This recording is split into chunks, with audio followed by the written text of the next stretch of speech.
So? EU regulations yes? Or EU regulations no?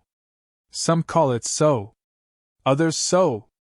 I can only speak from my own experience. The fact is that when I bought the Osmo Action 3 at the end of October 2022, it worked perfectly. I was able to easily record 2 hours in 4K 60 FPS with it.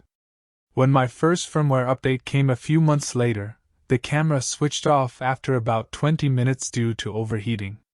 I contacted DJI and was told to send the camera in because it was defective.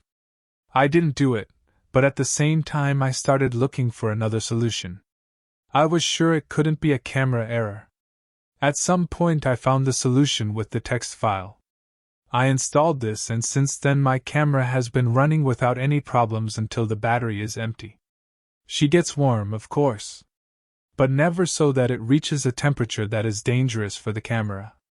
It only happened once, at around 35 degrees Celsius inside, without air circulation. Suddenly the message, "Camera overheated," came up and what happened after that was just the screens turning off automatically. However, the recording was not interrupted and continued without any problems. The text file eliminates the 48 degrees Celsius lock, but later still switches to safety mode when really critical temperatures are reached. So you don't run any real risk of overheating when you use the text file.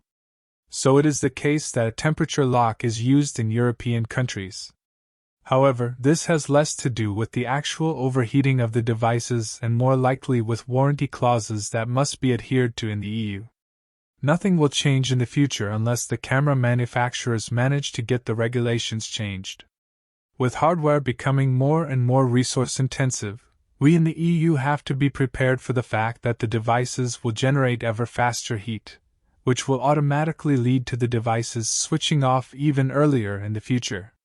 48 degrees Celsius is simply too low a temperature and is reached too quickly, depending on the ambient temperature and, of course, on the camera settings. Until then, we should be satisfied with the text file version. It will not be in DJI's interest to close this backdoor. Finally, DJI ensures that the firmware complies with EU regulations.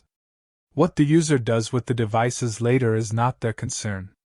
At the bottom of the description you will find the link to the video of the text file, which works with the Pocket 3 as well as the Action 3 and Action 4.